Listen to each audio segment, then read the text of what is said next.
mess with these? We don't have to do anything? I think, yeah. Hello.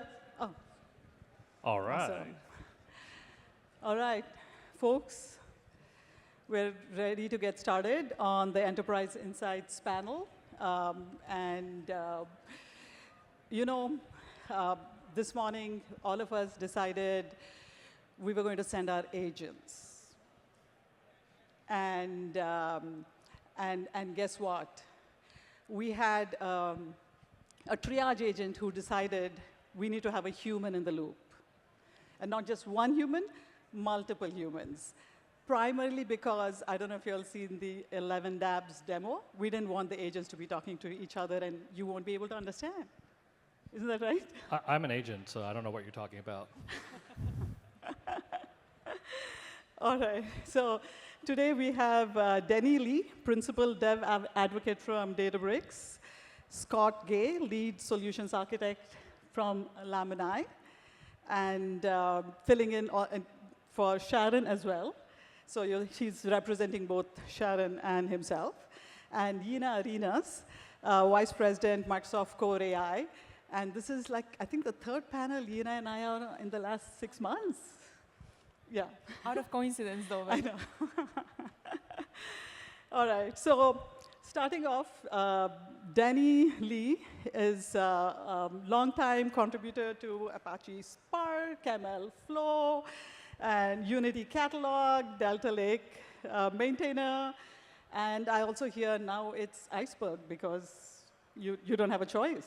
Iceberg is hot. No, I know, it's that's what hot. I'm We saying. love it. Yeah, You don't have a choice now.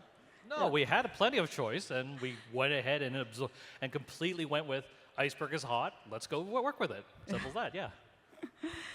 Yeah, and Scott Gay has a background in enterprises, enterprise databases, ETL, and applied AI for enterprises. Scott, you want to give us your elevator pitch? Hi, yeah, thanks, Samantha. And hi, everybody. I'm filling in for Sharon a little bit today. So if you were expecting to see her, well, hit us up on LinkedIn or come say hi. Happy to connect you guys. But it's good to be here. And Lamini is a fine-tuning platform, and we're helping developers reduce hallucinations for AI. So our fine-tuning recipe or algorithm is basically embedding facts into the actual LLM in the adapter layer so that you can basically coerce these LLMs with a little bit less effort, right? Easier formulate the training data, commit your enterprise data to the LLM, and then use a whole host of base models, whether it's Llama or Mixtral or DeepSeek or whatever you guys are up to. Cool. Excellent. And Yira, as the VP of Product for AI Core Platform of Microsoft, she's focusing on empowering developers to bring AI into every application, and now with agents, right? And Yina also has extensive experience in building platforms and developer experiences powering millions of applications. So we'll start off with, so Yina, we talked about the agentic AI dev tools. And these are gaining a lot of traction. And you shared some numbers which you can't share here on the traction. But to automate workflows, enhance productivity. So what are you seeing in the enterprise right now? Thank you, Mamta. Hello, everyone. My name is Yina. I lead platform at Microsoft. It's a pleasure to be here and seeing so many familiar faces and new faces at the Seattle Startup Summit. One of the things that we're seeing is that as much as we've been talking about all of the hype on AI, well, a lot of the things that we're doing is not really new, right? We've been working on AI for 50 years, and now with agents, it's like RPA marries microservices, marries Gen AI, and then just have a cute little baby that we're calling agents, right? So a lot of the hype that we are seeing today, we can just like really boil down to very simple constructs that we've been working in the industry for quite a while. So, for example, what is really an agent? I mean, like, there's this whole bunch of definitions that are going out there, right? Like and there's multiple school of thoughts on an agent can do everything on coffee to an agent is actually a very small unit that is like has a specific purpose and a specific task that you can evaluate, and like just dancing across like those different schools of thoughts. And some of the things that I get to interact with a lot of my customers and work with them about is like, how do they navigate that journey? Because at the end of the day, what everyone is looking for is ROI, is getting things done. Faster, more tasks faster, fewer errors, and cheaper. Whatever the domain is, right? It is, how do we go about finding that return of investment quickly, powered by the technology? So that's a lot of what I do at Microsoft, helping customers, especially developers. How do they take all of the advancements on the platform and on the technology that we have, and then bring them to bear into the set of scenarios that they're bringing to market? Cool. Denny, y'all just recently announced a partnership with Anthropic. So how are y'all And using... Microsoft. So again, thanks very much for everybody for attending this awesome session. My name is Denny. I'm a product management director at Databricks, and as Malta called out, I do lots of open source as well. I also helped build DBRX, our own short-lived open source large language model. It's actually still heavily used, but we're also very big fans of a lot of other different models. So as was just called out, we recently announced our partnership with the friendly folks over at Anthropic. We're coming out with Claude Sonnet 3.7 right away within Databricks Foundation model serving, so that way you can access it. Now, what's interesting in this context is that, at least from the Databricks perspective, right, is that we don't actually care which model you use. You can use DBRX. This was last year, I'd be wearing a Dolly t-shirt just because that was our short-lived model that lasted maybe also a week, I think. But the context is, we don't really care which model you're using. Like, lots of models have their strengths and lots of them have their weaknesses. The key thing, and exactly what Yina called out, is like, what you care about is ROI. What you care about is, can you make the system cheaper? So for example, we had a blog that just came out, I want to say 2 days ago, called TAO, okay? It's a time-sensitive adaptive optimization. The crux of it basically is that we can take your existing data and your existing models and make them better. So that way it's cheaper for you to do it, and you're able to go ahead and get more value out of it right away. And just like what Yina was talking about, really, in the end, what you care about is ROI. What you care about is that these models aren't the biggest models, so I have to go ahead and have the best and biggest GPUs to run. What you want is you want a model, and then the agentic framework around it, whatever the definition of agents are these days, to go ahead and actually get you with the least hallucinations, my segue to you, and also basically the most value for your buck. So hopefully we here are actually doing that for you. So Scott, what accuracy are you seeing with specialized agents? And you also talked about one particular company in Yeah, exactly. I mean, we recently put out a post. We're partnering with Colgate a little bit and doing some work there. So they are very interested in creating AI toothpaste for everyone. So that's, I mean, I don't know when they'll announce that, but they're working on it. So I can have, like, on the fly, create a new toothpaste every day? No, I think it uses AI to actually make your teeth whiter. And it uses AI to kill the cavities and things like that. I'm not a scientist, but I think that's how it works. They're doing some excellent work, but their real use case, Manta, like we were talking about, really impacting their business is generating really accurate SQL with a model specific to their database and their schema. I think this is a problem that many of you actually may have tried solving with some of the closed models, some of the really big models via RAG and context injection. And there's a lot of interesting techniques on how you should actually populate the context window with certain data to give the model the best chance to help you. I think at the end of the day, though, when you are using a really large context window and trying to put all the helpful info there, it is a chance. The model doesn't have to listen to you. Ideally, it will, but it may not. And when you can embed your business and your schema, kind of some of the terminology that's important to your business, especially anchoring on the actual end user that's going to interface with this model, training and reducing hallucinations for them hey, what terminology does your actual end user use to ask question about the revenue data or about the product SKUs? And embedding that information into the model is super helpful for when the model needs to then generate SQL to access that data for them. Got it. Cool. Have you tested it out with the Colgate examples? Yeah, of course. We did some excellent work with them, and we're getting them to about 96% accuracy on their eval. So we say accurate, like generating the exact right data frame output from the database.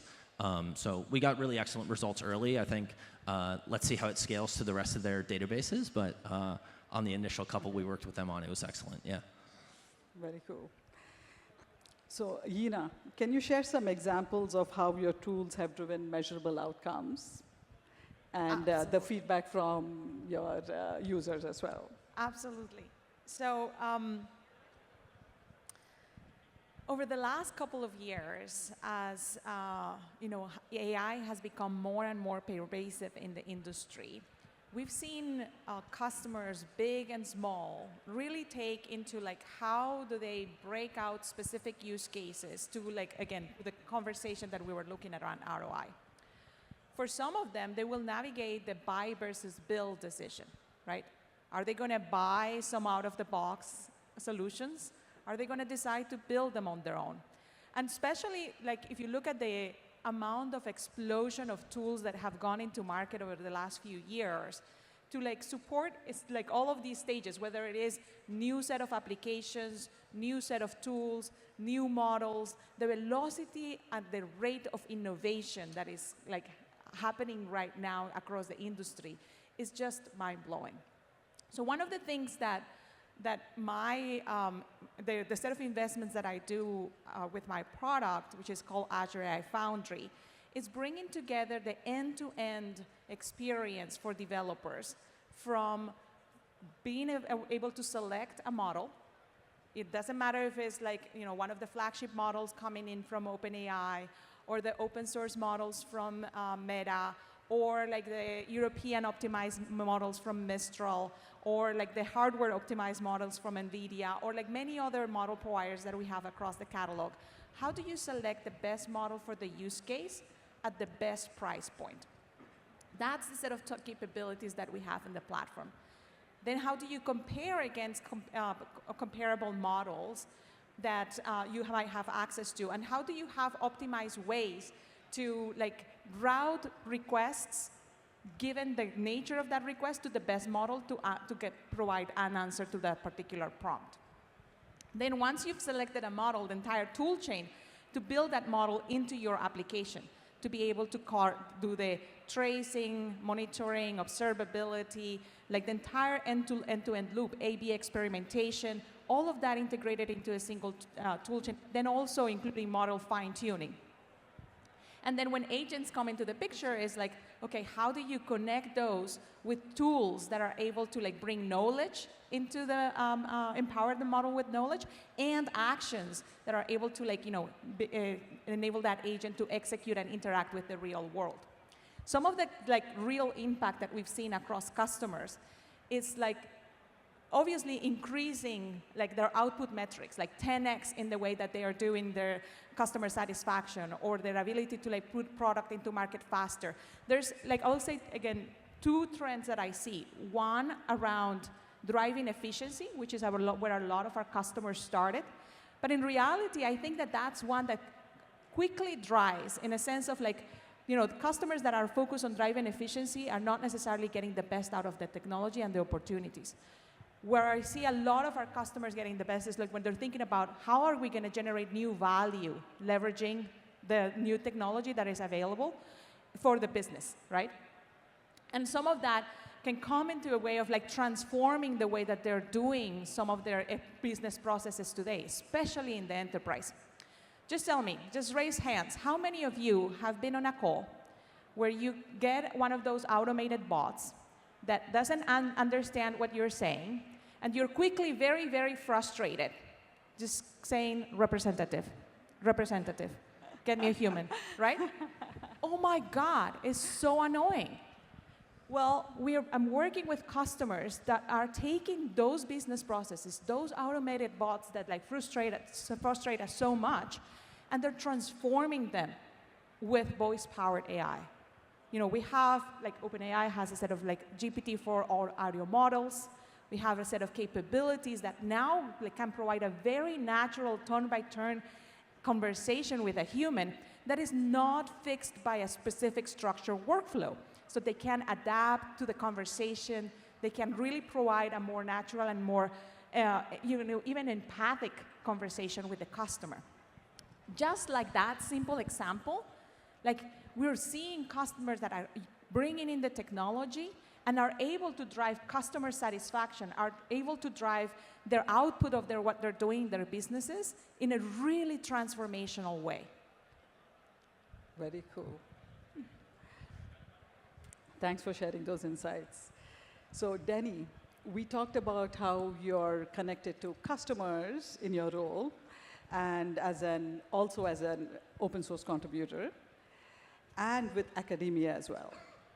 And in addition, one more data point, you are employee 58 and Databricks is now what, 8,000 plus strong? That's right, yes. So you connected with a lot of customers. So what insights do you have and what problems are the customers trying to solve? Oh, thank you.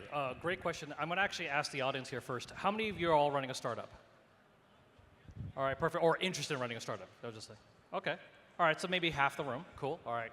So when I joined Databricks, just I was called out, I was employee number 58. So, or 53 at this point, I don't remember. I might be hallucinating things because after all, I'm an agent, right? So, but in all seriousness, the reason I call that particular factoid out is because when I joined, I was thinking 3 years tops. There's, like, after all, it's a company created by 6 PhD students. Who's ever read a Harvard Business Review that said having 6 PhD students as your founders is going to be a blazing success, right? That's not really a well-known factor, okay? Now, what's interesting about this is what we found to be a different playbook, if you want to put it this way, that is not typical for most companies, is that we're very embedded with open source right from the beginning, and we're also very embedded with academia. Now, why is open source so important? Well, remember the whole context of open source is we're actually working very closely, initially with the data engineering, but then later on to the data science and AI communities, to get feedback, to understand where they're coming from, what problems they're trying to solve. After all, they're volunteering their time to update some code because they're saying, hey, I need you to do X, I need you to run Rust, I need you to run Python, whatever it is you need to do to solve Y. All right, so now, right away, we're gaining insights on what they're trying to fix and what they're trying to solve. What are the things that they don't want to pay for, like lakehouse formats? What are the things they do want to pay for? Super fast query speeds, okay? Using that as a minor example. Now, why is academia also extremely important? Well, because where's all the great research coming from these days when it comes to Gen AI, large language models? It's coming from all the great universities around here, right? Whether it's here in Seattle, University of Waterloo, all the great universities in California. I'm not trying to knock any universities anywhere else, by the way. Those are the ones I usually talk to.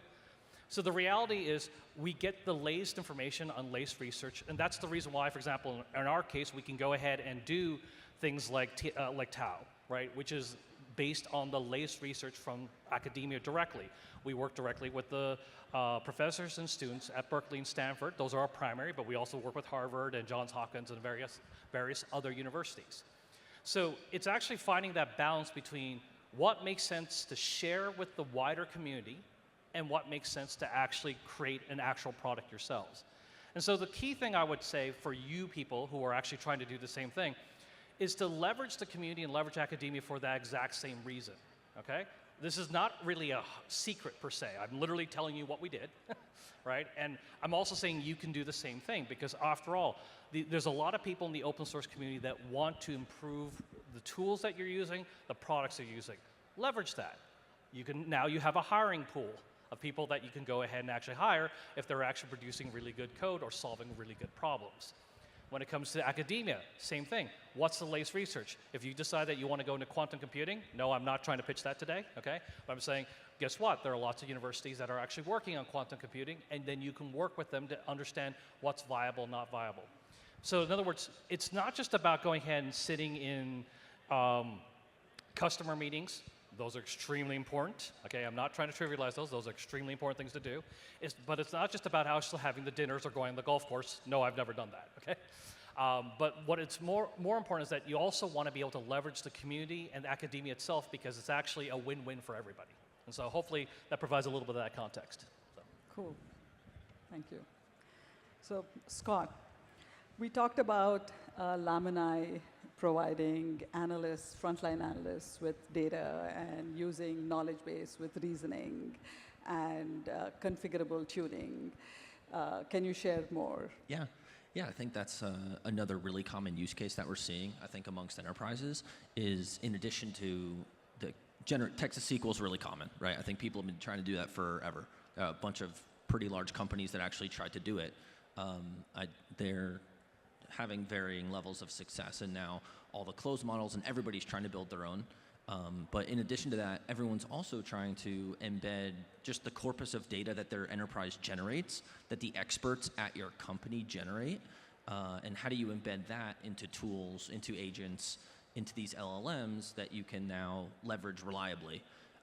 Again, I think it's the exact same concept of what everyone's doing with RAG, but how do you take that a level further and maybe curate the data a little bit more, turn it into training data, and then embed that corpus of information instead directly into the model, and it can be leveraged a little bit more granularly by the LLM itself, where it can then produce varying, like, just better answers, and you can curate exactly what the model does. And when you have a really big pipeline, which is what we're working on building, kind of the algorithm is there, right? You can fine tune it, you just hit the API. Now it's, well, what should the payload of that API call be? And it's like, that's the key, is like the training data you have to get right. And how do you curate the training data to solve a real business problem? So we're building a lot of tooling around that. And how do you optimize the data pipeline to go from, hey, I have these 5,000 pages of PDFs that all my experts wrote, it's perfect. Got it. How do I get that into the model? And that's some of the problems that we're trying to work on. Got it.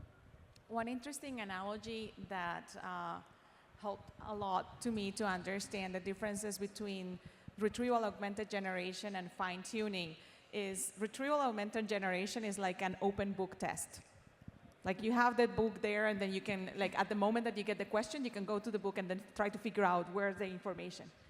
And then fine-tuning is where, like, it's a closed book test. It's like where you have to have the information in your head, you know, in order to answer the question. So I just wanted to share that in complement to your answer. Yeah, yeah. And one thing I definitely like what's called out is basically the reality is that as much as we talk about AI, right, it is also the data that we're putting into it, right? If the data you have is not clean, is not organized, doesn't have structure, doesn't have metadata, basically it's not very useful to the AI that you're actually trying to work with. So the fact that you're building all these pipelines, or there's all these various tooling that's out there, what is it there for? It's to try to ensure that the data you have is actually in the right form or structure, so that's actually, it's very useful for the AIs that you're actually using. So. I would go to say that data is the most important thing. Like, you know, the AI and the technology around it and all of the tooling will continue to evolve to, like, make more and more capabilities. You know, the models are going to continue to, like, get more capable. They're going to continue to get faster. The cost per token is going to continue to go down.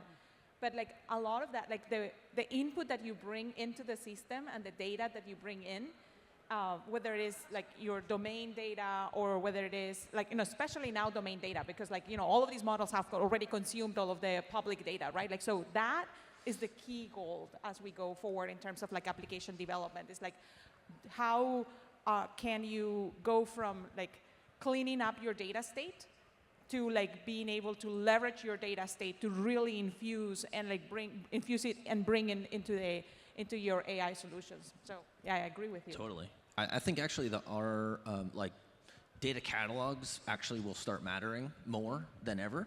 They've been, I think the ROI has not really ever been there where enterprises or companies committed to keeping the data catalog really clean because it's like it was not leveraged that heavily. So it's a super big investment to keep it quality. And so it's like it was just never there. I think now with having agents needing to access that and people seeing the impact it will have on the LLM output and the resulting obviously business solution that you're actually solving, the ROI to build a really, really high quality data catalog is there now. Yeah. Another point around that is like the security around the data.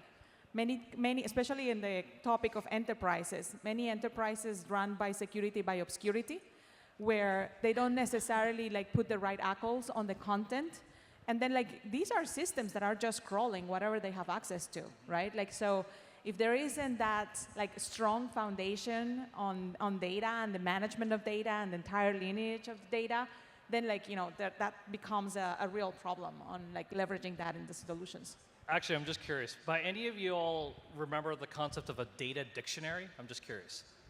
All right, some of you do. Okay, so what was a data dictionary? Okay, you can correct me if I'm wrong, but usually what a data dictionary was an Excel spreadsheet that contained the name of the columns, who was allowed accessing it, and what the description was.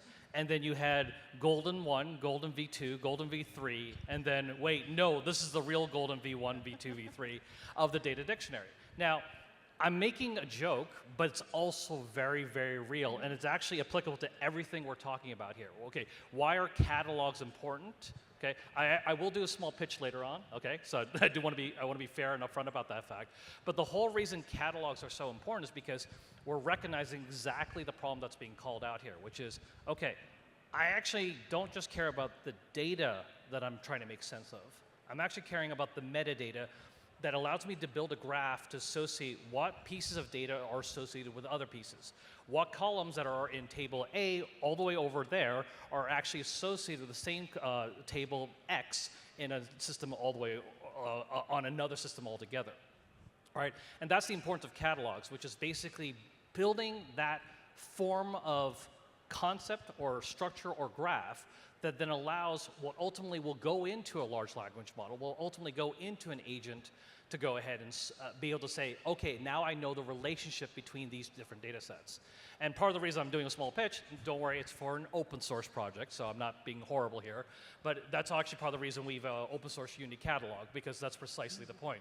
We've recognized the whole problem that we all need to have this particular type of solution. And so part of the reason I'm actually one of the maintainers for Unity Catalog is precisely because of that. We're recognizing nobody wants to pay for that. They just want to make sure they can own it, they can structure it. So that's why we also open source that particular project. There are a lot of other good catalogs, so don't worry, I'm not trying to knock anybody here that like are out Iceberg there. Catalog. I'm sorry? Like Iceberg Catalog. Yeah, exactly. Right. Actually, Iceberg Catalog, specifically IRC, right? Yeah. So the Iceberg REST Catalog, in fact, Unity Catalog is an extremely IRC compliant system. Yeah. You have our competitors like Polaris, or you have Data Strata. Does not matter. We all should actually go ahead and follow a sane standard, in this case IRC, okay? So that way we can go ahead and actually allow that data to actually federate to the other systems, so that way no one person or no one vendor can actually control that data. And that's ultimately what's super important when it comes to you being able to go ahead and actually leverage AI properly, because you actually have the associations for your data in the first place, and the ACLs to go with it. So. This is a massive problem. I was just on a call earlier this morning about the same topic, but anyway. Looking at responsible AI and mitigating biases, you know, what are you all doing about it? Yeah. How are you solving for this? This is definitely a top concern across enterprises and the industry at large, right? Like, how do we make sure that as we bring in AI into applications and into the solutions, that, like, one, it not only behaves as we intend it to behave, right? But also that it does it on a responsible and ethical way.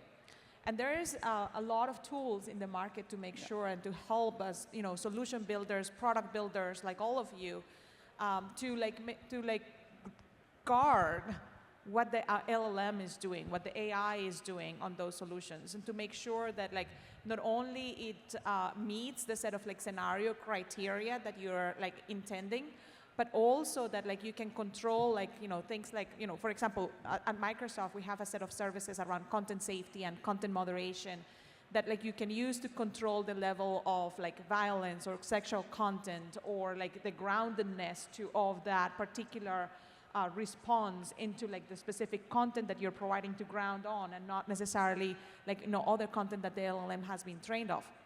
Because let's be real, I mean like this AI is great, but it's also very non-deterministic. So all of the like software practices, software development practices that we had from before around like validation and evaluation and testing, we have to redo them again in a new way, right? Like so, capturing that that it not only again behaves as we intend to, but like we have those set of tools that enable that AI to behave responsibly in the market.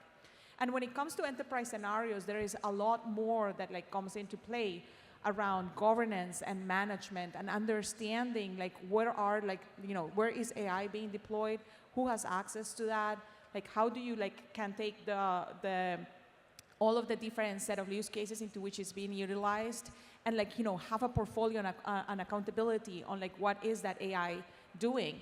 And like there are practices, for example, you as you're building products using AI, there's a lot of practices around human interaction that have been developed on like how do you let the human know what this content is being is being generated by AI, the data that is being grounded, the set of like heuristics that is using, so that the consumer knows what they're getting, the access of the information that they're getting to, and like where is it coming from, right? Like, so that's a very rich field, and then the good news is that there's a lot of tools available in the market to help you navigate through this particular landscape, right? Like to make sure that like as we bring AI infused solutions, that they behave responsibly.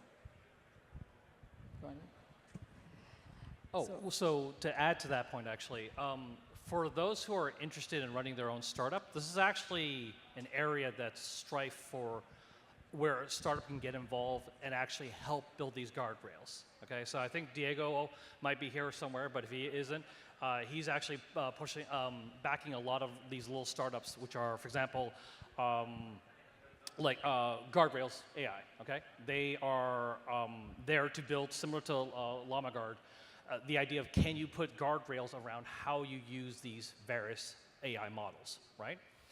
There's a lot of interesting benchmarks that are out there. Some of them that the entire businesses are being developed, or startups are being developed. So small ones like Patronus AI, Quotient AI, they're out there building finance bench, things like that to ensure that when you are working with a large language model and when you're working with finance data, for example, that it actually will return you results that are not hallucinated or less likely to be hallucinated. You've got John's, sorry, brain fart here.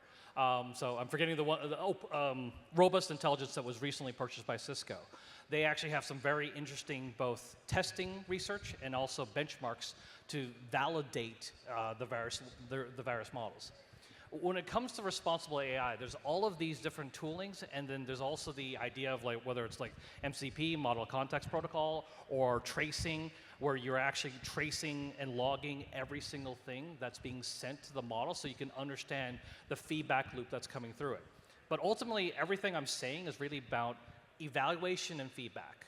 All right, you have to evaluate what you're looking at, and you have to get feedback, whether it's humans or through other agents, right? You actually have to have some form of feedback loop so you can understand what's worthwhile. This is, again, I think very ripe for lots of little startups to come in and actually have a very large impact in the community. And so that's why you're seeing a lot of startups, you're seeing lots of VCs. So since we're at a Seattle Startup Summit, if you leave nothing else, that's the one piece of advice I would give, because the lots of enterprises, like the ones here, right, we're looking at all these little companies because they're actually doing something really, really valuable to whether it's a small company or to enterprises that are out there. Yeah, it's massive. I think there's a huge, Denny, to that point, there's a huge kind of gap that is undefined right now, is what's the best way to actually capture good feedback from users. And I think there's some framework that needs to get built or defined on like what's the best way to capture feedback from users, and how do you define, one of the bigger problems is capturing the wrong feedback or feedback from like users that are actually they're giving you incorrect responses back. So it's like you got to figure out a way to identify the valuable users who are using your system and then capture the right feedback. And then, well, when you have it, you got to build some systems to put it back in the model, do some sort of reinforcement learning or something with it. But I think there's a huge gap in capturing the feedback initially.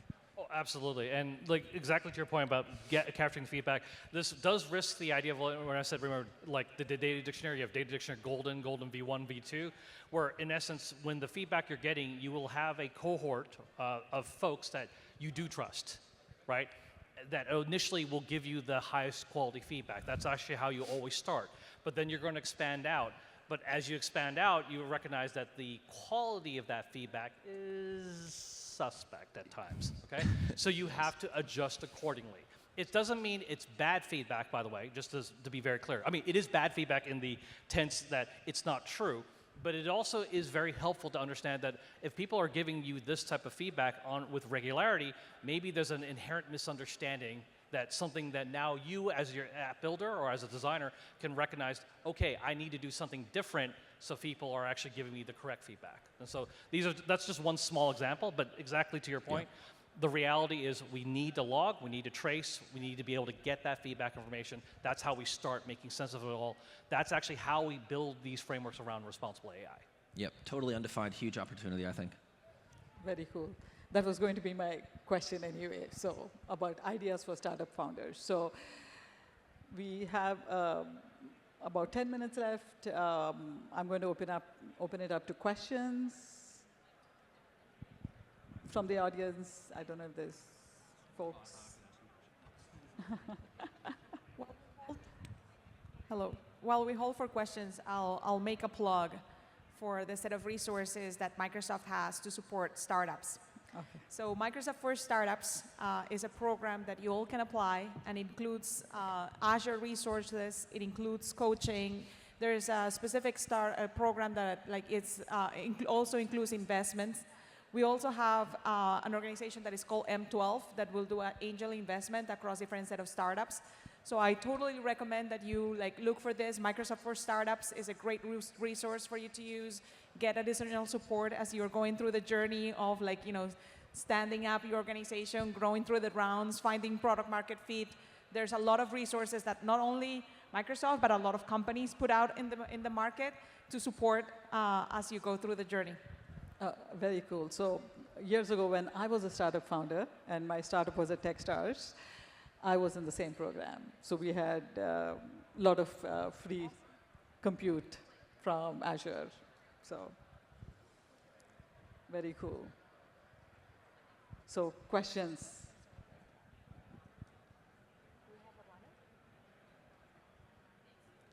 Oh. We might need mic or something. Okay, so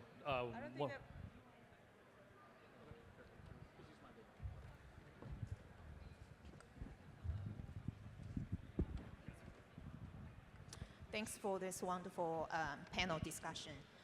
I really enjoyed that you all were talking about the catalog and the importance of quality data. And I'm curious about your thoughts on the similarity or differences in the challenges in cataloging quality data for ML model versus LLM, right? So when I think about the traditional ML models, the data we need is more numeric, whereas for LLM, it's more text-based. So curious about your experience and thoughts there. I just want to make sure that I understood correctly. So I can it comment. was the difference between traditional ML and large language models, right? From a data perspective. Yeah. I mean, I think that the traditional ML still applies, but I will divide it into two separate categories. One, it is the set of things that you need to do to create and customize a model, right? So model creation is a specific function that traditional ML focuses on, where that set of very numeric, very specific data is needed for the creation of that particular model for that particular job. Now, a lot of what is happening with large language models, there's not a lot of companies that are in the business of creating those large language models, right? Like, there's more around model consumption, right? Like, we're consuming those models and getting the best out of those models. And so the nature of the data is different. Because in this case, it's like all of that interaction data with the model, not for necessarily for the creation of the model, but it's for the consumption of the model. And how do you then capture the data of those interactions to do evaluations, to make sure that the model and the use case and the solution that you've built actually behaves to what you intend to do. So it's a different set of scenarios, and therefore the nature of the data is different. But I think the points that we were making around data quality totally apply across both ends. Yeah, I think specifically it's we're trying to fine-tune models to do something very specific, and so it's all based on the output. We're actually asking these LLMs to do something incredible, which is take the conversational input and understand all the context that user carries with them, is asking a question, and then take all that and give you the perfect answer out, right? It's like, that's actually a hard job. So a lot of the feedback needs to be really, really specific for us as we're fine-tuning, like super use case specific as well, in terms of how you're formulating the training data to actually embed fine-tuning. So. Oh yeah, so I'll go a slightly different angle since these two have done a wonderful answer here. But specifically when it comes to data science versus AI, right? Ultimately, we are taking numbers. That's what we have to do, right? Because we're using a GPUs, and the GPU is messing with a numeric representation of the data to begin with, okay? The big difference between what I would traditionally use in a machine learning model versus what I'm traditionally using in a Gen AI or large language model is really that transformer architecture, okay? It's the ability to translate the text or the words, or more like portions of those words, to actually basically have a numeric representation of them. That numeric representation may or may not actually have meaning to it. That's actually the real game, honestly. A lot of the times when you're looking at the LLM architecture itself, the hallucinations that are coming from is because there is a perceived association of words that actually doesn't exist, okay? And so that's where the trick of the trade is, where when we're building or fine-tuning these large language models, we're actually trying to make sure we actually extract real meaning out of the numeric representation of that data versus actually hallucinating said meaning. But ultimately, because everything is about GPUs, I think the previous session was all about, hey, how do I go ahead and make use of GPUs? That's ultimately what it comes down to. We are using GPUs because we're trying to go ahead and get the math processing to be that much faster. So ultimately, when it comes to data science or machine learning or Gen AI, it doesn't actually really matter. We are going to figure out a way to make it numbers and math, and then again, the transformer architecture is the real big thing for AI. But once we do that, then basically we can leverage the GPUs to actually give us those faster processing. So hopefully that helps with that particular context. Cool. Do we have any other questions? Or Lindsay, are you ready? Oh, okay, there's one more question. Here. I don't think I could throw this. That would not be good. I'm pretty sure I'll hurt somebody. Proximity wins. So wanted to double click on one of the catalog questions. And I think catalog interoperability is like a base layer requirement for interoperability. It's just because now you have to basically talk the same language or have the same nomenclature. But interoperability is a very complex problem. I think there is a gap in what I call entitlements. So there is not an OAuth or SAML for data. No, I mean, there is an app, there are ways, again, a lot of these is rinse, repeat, waves of technology. So we will build from the baseline. So the question was around okay, there's when we talk about data, there's all of this problem around entitlements, right? And what are we going to do about it, especially as you bring in AI solutions on top of that, and interoperability. And so there are there are things that we're building on top of, right? Like there is, for example, OAuth 2.0 has been a protocol that we've had in market for a long time, where enables you to define an actor and a set of permissions that that actor has, and like have a specific token flow in order to get like access to specific set of information.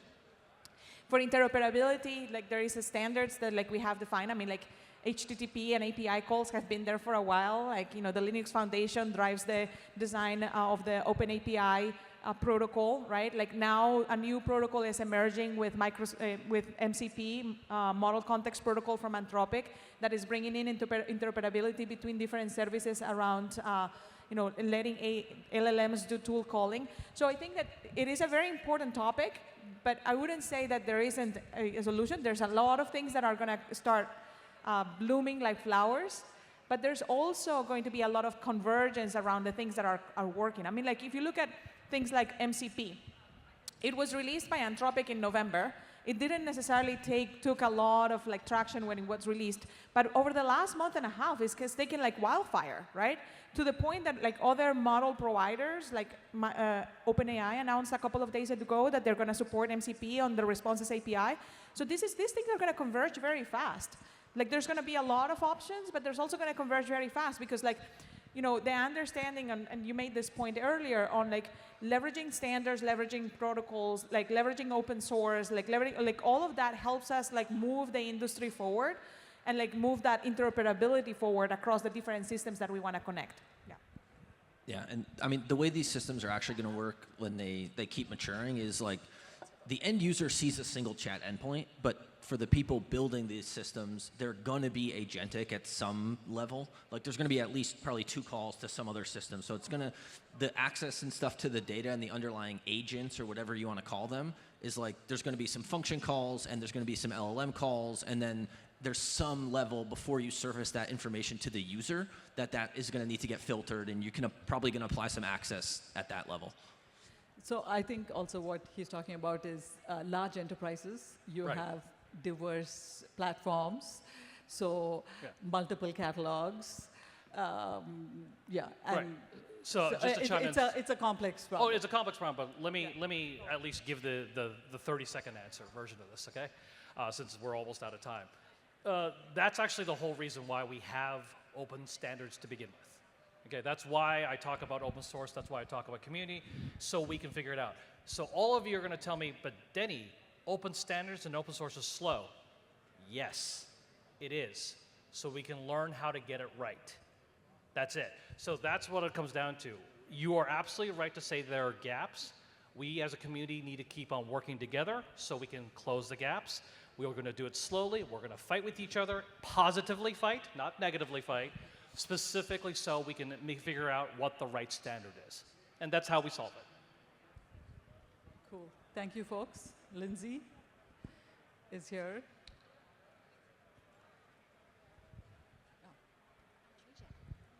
Let's get a big round of applause for our panel.